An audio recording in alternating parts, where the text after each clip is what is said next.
Hey guys, welcome back to the channel. Long time no see. Today we're going to be working on the 790 Adventure. I have a problem with a design on the KTMs and the Husqvarnas, and I wanted to share that with you. I have larger feet. I've got size 13 or 14 feet. And I have the upgraded Rally foot pegs. However, off-road, standing up on a left turn, when I drop my heel, the motor shuts off. Took me a couple minutes to figure out what was going on, but when I drop my heel, this is what happens.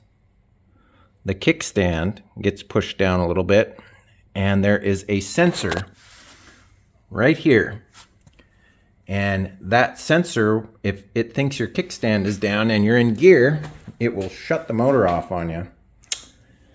Very frustrating because it throws all of your weight forward and you could go over the handlebars if you're going pretty fast.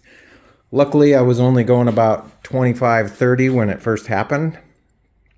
So I did some research on the internet. For a while, they made dongles that would just replace the whole sensor and you just delete the sensor. But KTM did a software update which changed the AC signal that goes to that sensor.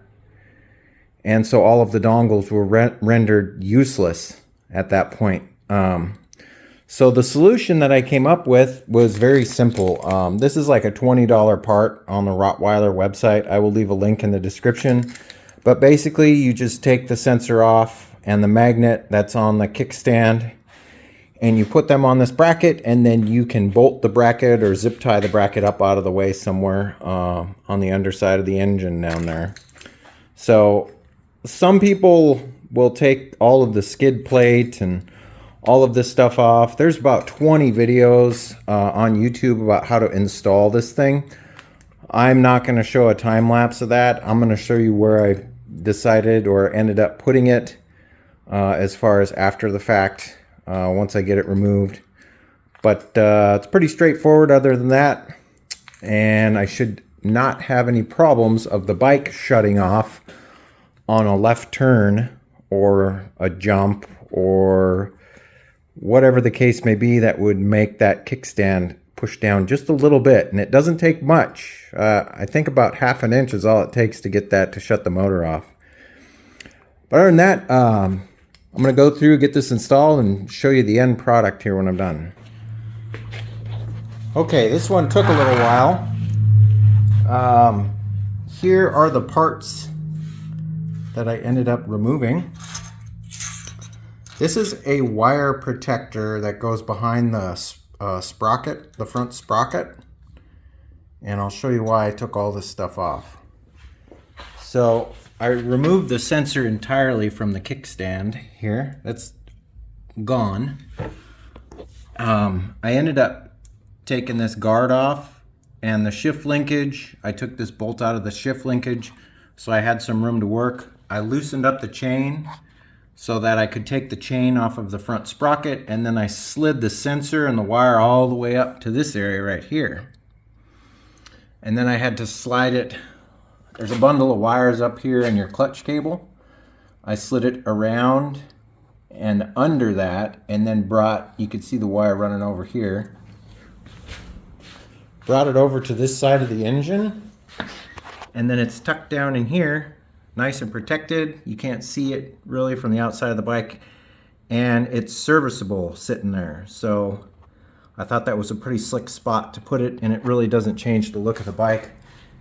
All the other people that install it, they put it up underneath the cat somewhere, and the heat can get to it, or they put it on the bottom side of the motor, like right here. I didn't like the way that looked, so I found a little hiding spot for it, and it actually works out perfect because it protects it more. So now I should be able to ride around standing up and making turns off-road. You know, dropping your heel on the left side, dropping your heel on the right side. You guys know about all that if you ride off-road. Anyhow, yeah, that worked out pretty slick. I will leave a link in the description for that part. it was like 20 bucks plus $5 shipping or something like that, and it got here in 3 days. So alternatively, you could probably make something that does the same thing, but I mean, for 20 bucks, what the heck.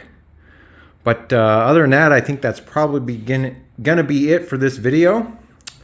If this is your first time to the channel, I have created playlists for every single motorcycle, well, almost every single motorcycle I've owned, and my snowcat and my truck, and there's just a ton of stuff to look at. If you're interested, alternatively, I would love to have you as a subscriber. And if you like this video, give me a thumbs up. But other than that, I hope you guys are staying safe, taking care of each other, and as always, I will catch you next time. See you later. Bye-bye.